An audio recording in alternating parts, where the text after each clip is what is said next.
India का सबसे बड़ा बैंकिंग फ्रॉड।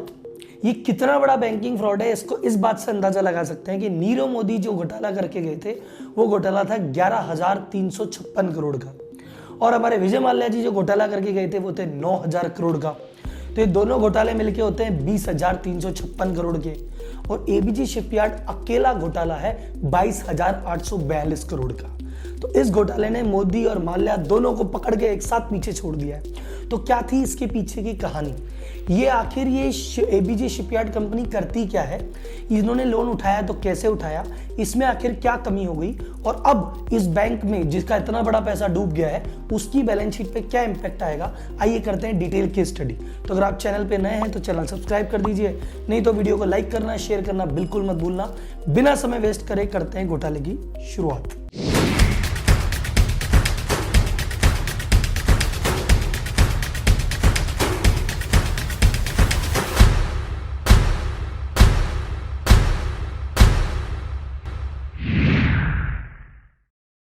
इससे पहले हम समझें कि भैया एबीजी शिपयार्ड घोटाला है क्या, उससे पहले समझते हैं कि एबीजी शिपयार्ड कंपनी करती क्या है, और उससे पहले हमारे पास आपके पास एक जबरदस्त मौका है इस शिपिंग इंडस्ट्री को समझने का, क्योंकि अदरवाइज अगर ये घोटाला ना होता तो आपको मेरे को इस इंडस्ट्री से कोई लेना देना था नहीं। अगर घोटाला हुआ है तो समझते हैं आखिर इंडस्ट्री ऑपरेट कैसे करती है। इस इंडस्ट्री के 3 मुख्य किरदार होते हैं। पहला किरदार होता है चार्टरर।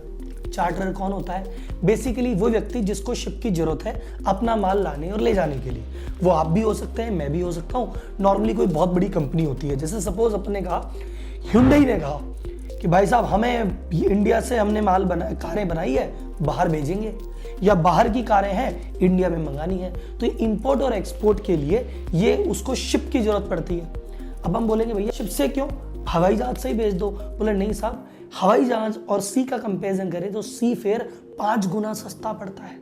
तो भैया 5 गुना महंगे पैसे क्यों लगाने, पानी सबसे सस्ता माल है, इसीलिए 80 से 90% जो भी ट्रांसपोर्ट होता है वो एयर की बजाय पानी के थ्रू होता है।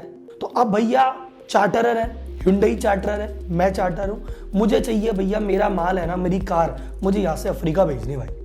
तो अफ्रीका भेजनी है तो मुझे चाहिए एक शिप। तो शिप के लिए मैं जाऊँगा शिपिंग कंपनी के पास।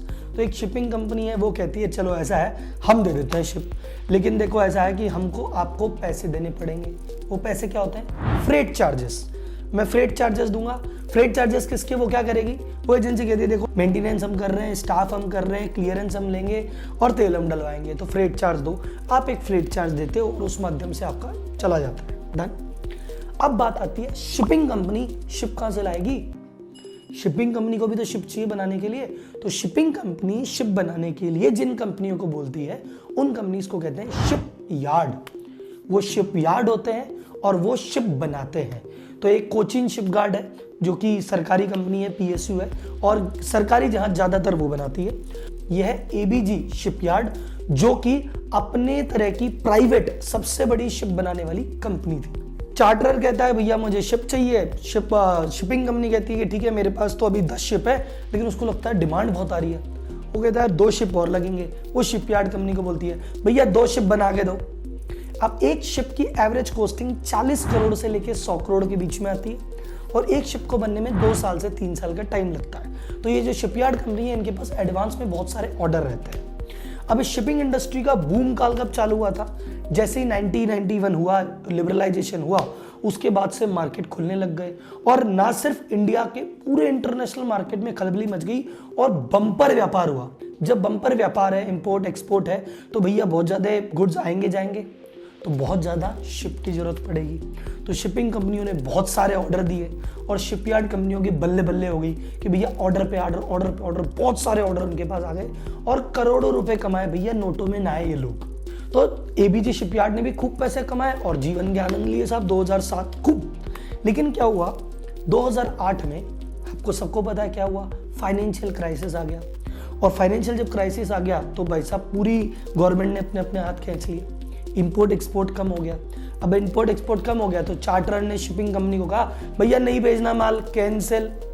तो शिपिंग कंपनी ने कहा भैया अब तो कोई माल ही नहीं भेज रहे, तो अब क्या करें, एक्स्ट्रा शिप, कैंसिल।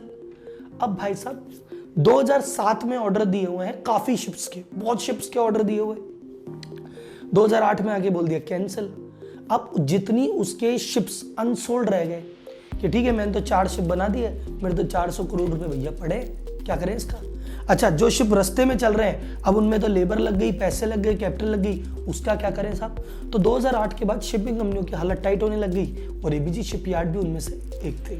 अब क्योंकि एबीजी शिपयार्ड के 80% से ज़्यादा ऑर्डर जो थे वो फॉरेन से थे, तो इन पे इम्पैक्ट कोई ज़्यादा गहरा था। अब इन्होंने कहा भैया लोन की ज़रूरत है, तो ये लोन लेने गए और लोन की रिक्वायरमेंट कई 1000 करोड़ की थी।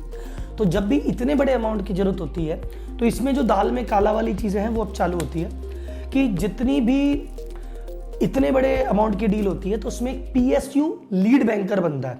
एक्चुअली क्या होता है, किसी भी एक बैंक की इतनी कैपेसिटी नहीं है कि एक साथ 20-25 हज़ार करोड़ रुपए दे दे। तो वो क्या करते हैं कि भाई ठीक है 4 बैंक 5 बैंक मिल जाते हैं और मिलजुल के लोन दे देते हैं कि चलो एक काम करते हैं 5 जने मिल के लोन दे देते हैं, मिलजुल के डील भी हो जाएगी, पैसे भी कमा लेंगे और रिस्क भी हुई तो आपस में बढ़ जाएगी।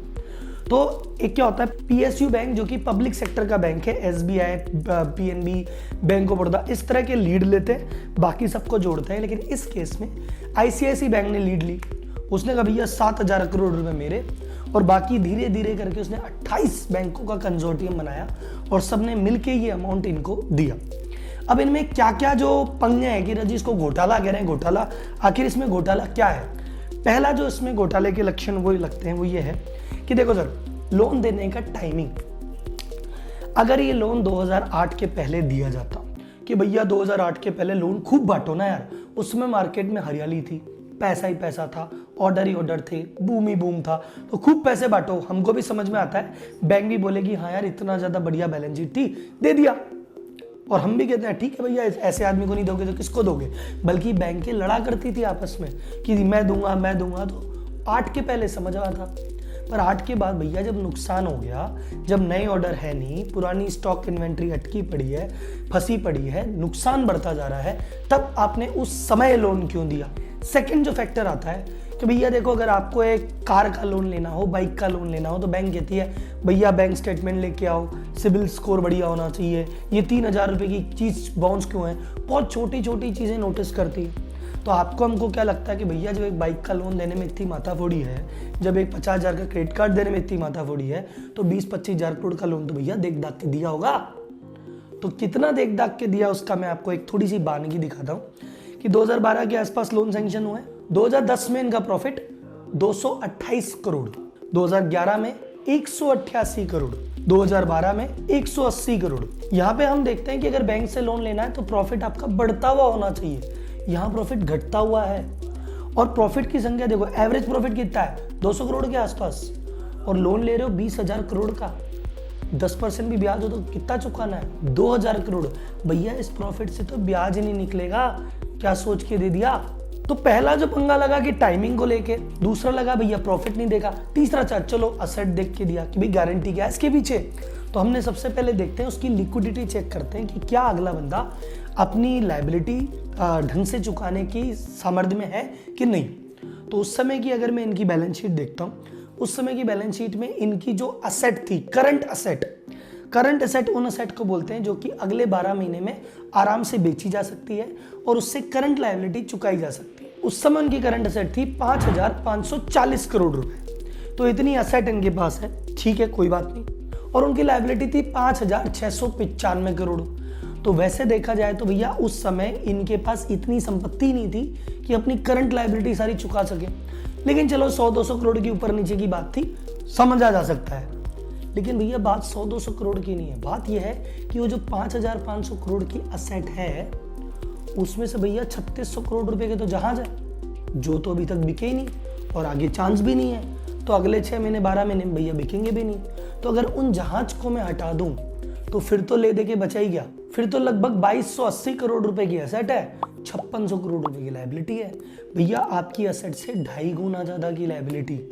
तो ऐसी कंपनी जिसका प्रॉफिट दिनों दिन कम हो रहा है, इतना सा प्रॉफिट है, करंट लायबिलिटी नेगेटिव में चल रही है, भैया ऐसी कंपनी को लोन देने की क्या जरूरत पड़ गई थी। अब एक बार बात कर लेते हैं कि भैया ये तो मैंने जो आपको कम प्रॉफिट बताया ना, ये तो मैंने बताया 10, 11 और 12 के। एक बार इनके प्रॉफिट देखें 13, 14, 15 के, तो भैया इनका 2013 में लॉस था 199 करोड़, 2014 में लॉस था 897 करोड़ और 2015 में लॉस था 3,794 करोड़। भैया ऐसी कंपनी जहाँ प्रॉफिट की शक्ल नहीं है, बड़े बड़े लॉस हैं, ऑर्डर नहीं है, क्या सोच के लोन दिया जा रहा है भाई साहब? बट कोई बात नहीं, दे दो भाई साहब अपने को। अब भाई साहब लोन तो इतना बड़ा इन्होंने ले लिया और चुकाने की बारी आई तो भैया कैसे चुकाते, बैलेंस शीट देखे रहे तो चुका नहीं पाए। तो 2016 में बैंक मिली, हमारे घर तो रिकवरी वाले एजेंट भेज देते हैं। तो बैंक ने इनको कहा कोई बात नहीं, आपकी लोन की रीस्ट्रक्चरिंग कर लेते हैं, आपको हम थोड़ा सा टाइम ज़्यादा दे देते हैं, थोड़ा सा ब्याज कम कर देते हैं, आप आराम से निश्चिंत होकर चुकाओ, कोई टेंशन नहीं है। इतनी रिलैक्सेशन देने के बाद भी नहीं चुका पाए। तो 2016 के बाद ये नहीं चुका पाए तो धीरे फिर 2017 के आसपास बैंक ने इस अकाउंट को एनपीए कर दिया, नॉन परफॉर्मिंग एसेट। बैंक ने अपने पैसे डूबे मान लिए, बोले भैया इससे तो 1 रुपया आ नहीं सकता। लेकिन उसके बाद फिर बैंक ने कहा कि भैया एक बार सीबीआई से भी इसकी इंक्वायरी होनी चाहिए कि आखिर ये जो पैसा इतना लिया इसने किया क्या, क्योंकि उसने ये दिखा के लोन लिया था कि भैया हमारे पास है ना शिपिंग कॉर्पोरेशन से, इंडियन नेवी से बहुत बड़े बड़े ऑर्डर हैं, हम आगे पीछे प्रॉफिट में आ जाएंगे। लेकिन उसके बाद भी आए नहीं। तो फिर जाके शक की सुई आई, इन्होंने ईवाई को बुलाया, अर्नेस्ट एंड यंग को, फॉरेंसिक ऑडिट कराई। फिर फॉरेंसिक ऑडिट में निकल के आया कि इन्होंने भैया इंडिया के थ्रू 16 से ज़्यादा शेल कंपनियां बना रखी है और इनकी फॉरेन में 98 से ज़्यादा, 98 से ज़्यादा शेल कंपनियां या सिस्टर कंसर्न समझ में आई, जिसके थ्रू ये पैसे का रोटेशन कर रहे थे, मनी लॉन्ड्रिंग कर रहे थे। मनी लॉन्ड्रिंग क्या होता है? शेल कंपनी क्या होती है? शेल कंपनी का मतलब होता है एक ऐसी कंपनी जो सिर्फ कागजों पे है, रियल में है ही। और मनी लॉन्ड्रिंग उस कंपनी के माध्यम से पैसे का रोटेशन। तो सपोज शिपिंग कॉर्पोरेशन को शेल कंपनी ने कहा 300 करोड़ का सामान भेजा, शिपिंग कॉर्पोरेशन ने कहा लो 300 रुपये का पेमेंट कर दिया सब आपने। अब शिपिंग कॉर्पोरेशन ने लोन का पैसा लिया, उस कागजी कंपनी को दे दिया, उस कागजी कंपनी के नाम से भैया अय्याशियां हो रही है। तो ऐसे करके कंपनी का जो लोन का पैसा था वो धीरे धीरे इन्होंने डायरेक्टर्स ने अपने प्राइवेट काम में ले लिया। तो 2018 में जब ये रिपोर्ट सामने आई तो जो 2019 में बैंक्स ने कंप्लेन कराई, 2020 में सीबीआई ने इनको नोटिस भेजा और सीबीआई ने अपनी इंक्वायरी करी और 2022 में भी रिसेंटली सीबीआई की टीम इन्हें उठा के ले गई है। तो अब इस केस में क्या होता है क्या नहीं होता आप टीवी के माध्यम से जानते रहेंगे। बैंक पे इसका क्या इम्पैक्ट पड़ेगा? आज की डेट में बैंक के शेयर पे इसका खास इम्पैक्ट नहीं पड़ेगा, क्योंकि बैंक को इससे जो लॉस होना था, बैंक ऑलरेडी 2017-18 में उस लॉस को मान चुका है, बुक कर चुका है। तो अब कोई नया लॉस तो होने वाला नहीं है। तो जो डैमेज था वो तो हो गया, अब बात हो गई खत्म। तो बैंक पे इसका कोई खास असर नहीं है। लेकिन सोचने वाली बात आती है एज ए भारतीय कि भैया हमारे तो 10-20 लाख के लोन में घुमा देते हो, वहाँ 20-20 हज़ार करोड़ का लोन दे रहे हो, ये क्या बात हुई? तो इस वीडियो से आपको क्या सीखने को मिला, क्या आपकी ओपिनियन है, कमेंट बॉक्स में मुझे बताइए। कौन सा ऐसा सेंसेशनल टॉपिक है जिस पे आप चाहते हैं कि सर जी इस टॉपिक के बारे में सुन बहुत रहे हैं पर पता नहीं अंदर की बात क्या है, तो मुझे बताइए, मैं उस पर अगला वीडियो बना के लाता हूँ। इस वीडियो को आपका प्यार देने के लिए चैनल को सब्सक्राइब कर सकते हैं, वीडियो को लाइक कर सकते हैं, ज़्यादा से ज़्यादा लोगों के साथ शेयर कर सकते हैं। और उसी के साथ अब मिलते हैं अगली वीडियो में नए कंटेंट के साथ। तब तक के लिए धन्यवाद। जय हिंद।